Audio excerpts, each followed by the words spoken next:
Disinilah letak persisnya bagaimana pembagian itu terjadi. Leluhur bersama, common ancestor, berada di suatu tempat di sudut ini. Inilah leluhur bersama bagi Arab dan Yahudi. Kedua cabang Arab dan Yahudi ini tidak pernah saling bersilangan sejak 4000 tahun yang lalu. Disitulah pemisahan terjadi. Setengah dari diagram ini diisi oleh orang-orang Yahudi saja, sedangkan setengah lainnya diisi oleh orang Arab saja. Cabang-cabang di sini benar-benar tidak bercampur.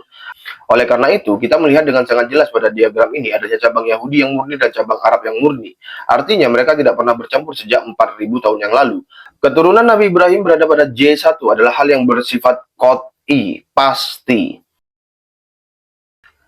DNA suku-suku Arab secara pasti J1, J angka 1.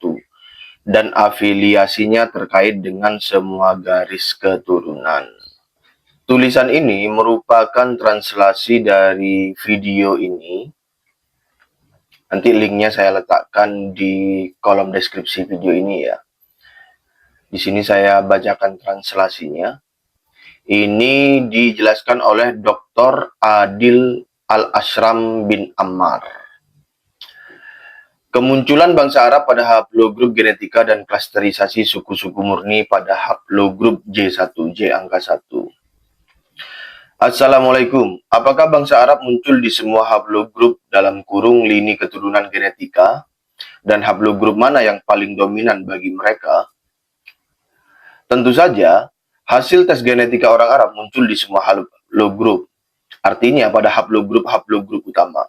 Namun persentasenya tentu berbeda antara satu haplogrup dengan yang lain. Persentase mayoritas mutlak bagi bangsa Arab berada pada haplogrup J. Jawa, Jakarta. Ini adalah hal yang sudah bersifat qot'i dalam kurung pasti kategoris. Bobot utama dalam tingkat klasterisasi dalam kurung penumpukan dan mutasi kesukuan pada J1, J angka 1 itu sendiri berada pada posisi di mana Anda akan menemukan suku-suku Arab yang murni dalam kurung syarih, mengelompok bersama sebagai keturunan dari satu ayah. Dari sana mereka bertemu dengan leluhur bersama, common ancestor, dari suku-suku Arab lainnya hingga membentuk satu mutasi dalam kurung marker yang sama. Artinya, suku-suku Arab Badui yang murni seluruhnya adalah keturunan dari satu orang ayah. Tentu saja di setiap suku terdapat afiliasi aliansi dalam kurung ahlaf yang masuk ke dalam mereka, baik sesama J1, J angka 1 ke dalam J1, J angka 1 atau bahkan dari luar J1, J angka 1 haplogrup lain yang melebur ke dalam afiliasi suku tersebut. Namun yang kita bicarakan di sini adalah mutasi acuan yang menjadi dasar pengukuran suatu suku. Anda mengukur mutasi suku berdasarkan titik temu internal mereka sebelum adanya titik temu eksternal. Metodologi pengukuran suku secara genetika dan titik temu Adnan Kahtan dengan garis keturunan Ishak. Yang kami maksud dengan pengukuran eksternal adalah ketika Anda mendatangi suatu suku tertentu dan mengambil sampel dari seluruh anggota suku tersebut, lalu Anda mengukur apakah ada leluhur bersama yang menyatukan cabang-cabang utama serta sub-cabang mereka secara eksklusif di luar orang asing. Tentu saja, di setiap cabang pasti ada afiliasi dalam kurung orang luar yang bergabung. Afiliasi ini jika dilacak akan mengarah ke haplogrup atau mutasi lain yang jauh. Artinya mereka tidak mengelompok bersama dalam satu garis lurus. Kami tidak menemukan di suku manapun bahwa para aliansi atau ahlaf atau afiliasi luar ini mengelompok bersama lalu membentuk mutasi tertentu pada haplogrup lain. Sebaliknya, kami menemukan adanya ikatan genetika inti, ashabah, yang menyatukan suku-suku tersebut. Khususnya pada suku-suku Arab yang murni, syarih. Suku-suku Badui ini berkumpul bersama dalam cabang-cabang utama dan subcabangnya sebagai keturunan dari satu ayah. Kemudian, seluruh mutasi yang mewakili suku-suku ini bertemu di ujungnya untuk membentuk garis keturunan dari satu ayah juga, secara eksklusif tanpa percampuran dari bangsa-bangsa lain. Selanjutnya, kelompok Adnan bertemu dengan Kohton dalam ikatan kesukuan tersebut untuk membentuk satu mutasi pemersatu yang besar, sebelum akhirnya mereka bertemu dengan keturunan Yakub bin Ishak bin Ibrahim. Hal ini didasarkan pada fakta bahwa keturunan Yakub bin Ishak bin Ibrahim yang paling murni telah diuji secara genetika. Sampel diambil dari kedua cabang keturunan mereka yang telah terpisah dan berjauhan sejak ribuan tahun lalu. Ketika sampel dari kedua cabang tersebut diuji, ditemukan adanya mutasi bersama yang menyatukan mereka di tingkat atas.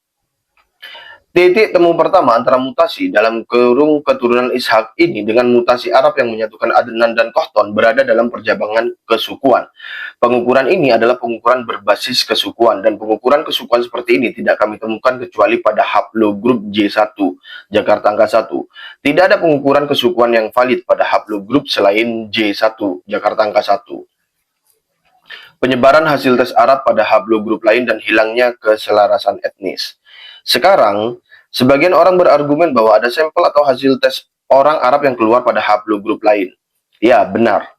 Memang ada hasil yang keluar di semua haplogrup lain, tetapi tidak ada mutasi yang bertemu dengan pola atau cara yang sama seperti yang ditemukan pada cabang-cabang Arab di J1 sama sekali. Pada semua haplogrup lain, tidak ada keterkaitan percabangan yang dapat Anda jadikan acuan untuk mengatakan bahwa di sana ada hubungan dalam dimensi kesukuan atau bahkan dimensi etnis sosial tertentu bagi bangsa Arab, dalam kurung Adnan dan Kohton, yang menghasilkan keselarasan struktural pada haplogrup tersebut. Pada haplogrup selain J, Jakarta, hal itu sama sekali tidak ada. Yang Anda temukan justru fragmentasi penyebaran acak yang sangat besar dan penamaan yang sangat beragam. Tentu saja, Anda akan menemukan orang-orang yang tidak menyukai hasil tes ini, lalu menambahkan nama-nama sesuka hati mereka. Namun, begitu Anda menentukan penanggalan waktu dari titik temu genetika tersebut, Anda akan mendapati bahwa haplogrup selain J, Jakarta, sama sekali tidak bisa dijadikan acuan untuk mewakili aspek Arab secara etnis. Saya tidak berbicara tentang aspek Arab secara budaya atau bahasa, karena kalau itu adalah hak mereka. Tetapi sebagai aspek etnis, proses keselarasan dan struktur genetik hierarki, tidak kami temukan kecuali pada haplogrup J, Jakarta. Kami memang menemukan hasil tes orang Arab di semua haplogrup dengan persentase yang bervariasi, namun persentase mayoritas mutlak berada pada J1, Jakarta Angka 1. Ketika saya berbicara tentang luar J1, memang ada hasil tes, tetapi hasil-hasil tersebut berada dalam kondisi tersebar total, scattered, memiliki titik temu yang sangat jauh, dan saling tumpang tindih dengan afiliasi bangsa lain. Bahkan, jika ada satu mutasi tertentu yang menyendiri, ia kehilangan dimensi etnis Arabnya. Misalnya, ada yang keluar di haplogrup Afrika seperti E, Eko, salah satu cabang Afrika, atau pada D, Delta, atau pada O, Oscar, yang ada di Asia, atau Q, Queen, atau bahkan R, Romeo, yang merupakan Indo-Eropa, atau pada T, Theta, atau pada haplogrup Skandinavia, I, India, serta semua haplogrup lainnya. Realitas aliansi sejarah dan garis keturunan Ibrahim yang sempurna. Di semua haplogrup lain memang ada hasil tes, tetapi jikalau ditemukan suatu mutasi tertentu yang diisi oleh sampel-sampel tertentu tanpa adanya titik temu yang selaras dengan yang lain, maka pastikan bahwa begitu mutasi tersebut ditarik ke atas, ia akan mengalami fragmentasi, terpecah-pecah, saat bertemu dengan mutasi dari nama-nama Arab lainnya. Hal ini menunjukkan bahwa pada dasarnya itu adalah afiliasi dari leluhur bersama yang melebur ke dalam bangsa Arab, namun asalnya dari bangsa non-Arab, Ajam, yang kemudian berintegrasi menjadi bagian yang tak terpisahkan dari mereka. Setelah ribuan tahun, ketika Anda datang dan memetakan hasilnya hari ini, Anda memang akan menemukan mutasi yang menggunakan nama suku mereka saat ini. Namun, begitu mutasi itu keluar dari nama khususnya untuk bertemu dengan nama suku kedua, agar bersatu dalam satu payung besar yang mencakup keduanya, Anda akan langsung menemukan kondisi yang tercerai-berai. Oleh karena itu, haplogrup J1, Jakarta Angka 1 adalah haplogrup Arab. Tentu saja, bukan hanya bangsa Arab yang berada di J1, tetapi yang saya maksud adalah mayoritas mutlak bangsa Arab dalam konteks kemurnian, syarah, yang tersebar luas, mustafid, di antara suku-suku Arab berada di J1. Ini adalah cabang dari J1 yang kemudian bertemu dengan keturunan Yakub bin Ishak, sehingga bersama-sama mereka membentuk garis keturunan Ibrahim yang sempurna, the Abrahamic line. Fenomena ini juga tidak ditemukan di haplogrup lain, di mana para pemilik garis keturunan Ismail bertemu dengan para pemilik garis keturunan Yakub sebagai keturunan dari satu orang ayah. Hal ini telah dipetakan oleh banyak pakar, dan saya akan menunjukkan salah satu pakar terkemuka yang menyatakannya secara eksplisit, bahwa apa yang kami temukan dalam konteks ini menunjukkan kemurnian etnis total, pure lineage, yang memberikan bukti bahwa mereka adalah keturunan dari Nabi Ibrahim. Objektivitas ilmiah dan keselarasan genetika J1 dengan sejarah, arkeologi, serta geografi. Keturunan Nabi Ibrahim berada pada J1 adalah hal yang bersifat qot'i, pasti. Adapun distorsi informasi yang terjadi, dan dalam episode ini saya ingin memperjelas semuanya secara jujur berdasarkan keinginan beberapa rekan. Garis keturunan Nabi Ibrahim telah tampak secara jelas dan mutlak pada J1. Seseorang yang menempatkannya di luar J1 sebenarnya sedang berdusta kepada masyarakat karena dia tidak menyukai hasil tersebut. Saya menyampaikan ini dari konteks ilmiah, bukan karena saya fanatik terhadap J1 karena menganggapnya sebagai haplogrup saya sendiri. Demi Allah, tidak. Masalah ini murni berkaitan dengan objektivitas ilmiah yang total, scientific detachment. Pada J1, kita menemukan struktur genetika Arab dengan percabangan asal Adnan bersama asal Kohton dalam bentuk afiliasi yang menyatukannya. Saya ulangi, Adnan sendiri dengan cabang-cabang utamanya, lalu cabang utama dengan sub-cabang di bawahnya, hingga berhenti pada nama-nama suku saat ini. Begitu pula pada Kohton yang berintegrasi dengan etnis Yaman dan mengalami proses Arabisasi hingga menjadi mayoritas di Yaman. Kita juga menemukannya selaras dan saling terkait dalam pengukuran ini. Klaster-klaster ini saling bertemu hingga membentuk struktur genetika yang konsisten sampai ke titik Nabi Ismail dengan tingkat akurasi yang tidak mungkin diperdebatkan lagi. Hal ini juga selaras dengan lini masa hidup Nabi Ibrahim yang terdapat dalam literatur Arab maupun literatur Bani Israel. Selain itu, ia selaras dengan faktor geografi, arkeologi, dimensi sosial, serta semua faktor yang dapat diukur oleh peneliti manapun untuk mencapai kebenaran dengan sangat mudah. Cabang semit yang berjauhan dan dominasi jumlah keturunan Ismail. Sedangkan jika kita berbicara tentang haplogrup lain, kita tidak menemukan adanya struktur genetika khusus Arab yang terdapat pada haplogrup kedua untuk dijadikan acuan. Namun seperti yang saya katakan, bangsa Arab keturunan Ismail bersama keturunan Yakub bin Ishak adalah sebuah cabang pada J1, Jakarta Angkasa 1. Tetapi mereka adalah cabang utama yang paling besar, paling jelas, paling indikatif, dan paling selaras. Akan tetapi, begitu Anda menarik garis ke atas setelah titik temu mereka, dalam kurung titik temu yang membentuk mutasi Nabi Ibrahim alaihissalam, Anda akan menemukan cabang-cabang lain. Sebagian darinya mungkin berasal dari afiliasi Arab yang masuk ke dalam bangsa Arab saat ini. Mereka adalah orang Arab berdasarkan asimilasi, namun bukan pemilik struktur genetika selaras yang bisa kita jadikan acuan untuk mengatakan, misalnya, mereka ini Kohton, atau mereka ini Arab Ariba. Sama sekali tidak ada keselarasan seperti itu.